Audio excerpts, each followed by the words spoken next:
Ukraine നാവികസേനയുടെ നിരീക്ഷണ കപ്പലായ സിംഫറോപോൾ തകർത്ത് റഷ്യ. ഡ്രോൺ ആക്രമണത്തിലാണ് കപ്പൽ തകർത്തതെന്ന് റഷ്യൻ പ്രതിരോധ മന്ത്രാലയം സ്ഥിരീകരിച്ചു. യുക്രൈനിലെ ഒഡസ മേഖലയിൽ സ്ഥിതി ചെയ്യുന്ന ഡാന്യൂബ് നദിയുടെ ഡെൽറ്റയിലാണ് കപ്പൽ തകർന്നതെന്ന് പ്രതിരോധ മന്ത്രാലയം പുറത്തിറക്കിയ പ്രസ്താവനയിൽ പറയുന്നു. കപ്പൽ തകർന്നതായി യുക്രൈൻ അധികൃതർ സ്ഥിരീകരിച്ചു. ആക്രമണത്തിൽ ഒരു ക്രൂ അംഗം കൊല്ലപ്പെടുകയും നിരവധി പേർക്ക് പരിക്കേൽക്കുകയും ചെയ്തുവെന്നാണ് റിപ്പോർട്ടുകൾ.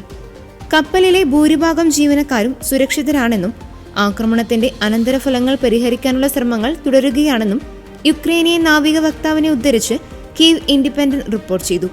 ഒരു പതിറ്റാണ്ടിനിടെ യുക്രൈൻ കമ്മീഷൻ ചെയ്ത ഏറ്റവും വലിയ കപ്പലാണ് സിംഫെറോപോൾ.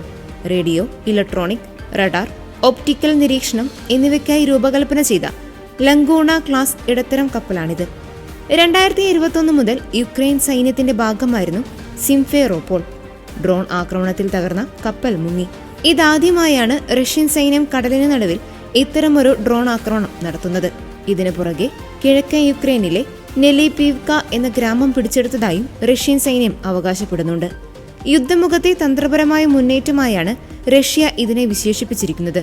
മിസൈൽ ആക്രമണത്തിൽ യൂറോപ്യൻ യൂണിയൻ പ്രതിനിധി സംഘത്തിന്റെ കെട്ടിടത്തിനും കഴിഞ്ഞ ദിവസം നടന്ന റഷ്യൻ ആക്രമണത്തിൽ കേടുപാടുകൾ സംഭവിച്ചതായാണ് റിപ്പോർട്ട്. എന്നാൽ പ്രതിനിധി സംഘത്തിലെ ജീവനക്കാർക്ക് ആർക്കും പരിക്കേറ്റിട്ടില്ലെന്ന് യൂറോപ്യൻ യൂണിയന്റെ പ്രസിഡന്റ് ഉർസുല വോൾഡർ ലൈൻ സ്ഥിരീകരിച്ചിട്ടുണ്ട്.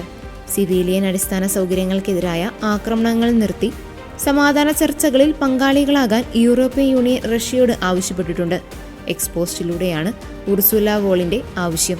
യുക്രൈൻ 102 ഡ്രോണുകൾ കഴിഞ്ഞ ദിവസം വെടിവെച്ചിട്ടെന്ന് റഷ്യൻ പ്രതിരോധ മന്ത്രാലയം അവകാശപ്പെട്ടിട്ടുണ്ട്. ഇവയെല്ലാം റഷ്യയുടെ തെക്ക് പടിഞ്ഞാറ് ഭാഗത്തെയാണ് ലക്ഷ്യമിട്ടതെന്നും പ്രതിരോധ മന്ത്രാലയം വ്യക്തമാക്കിയിട്ടുണ്ട്. നേരത്തെ ട്രംപ് സെലൻസ്കി കൂടിക്കാഴ്ച വൈറ്റ് ഹൌസിൽ നടന്നതിന് പിന്നാലെയും റഷ്യ യുക്രൈനിൽ ശക്തമായ വ്യോമാക്രമണം നടത്തിയിരുന്നു.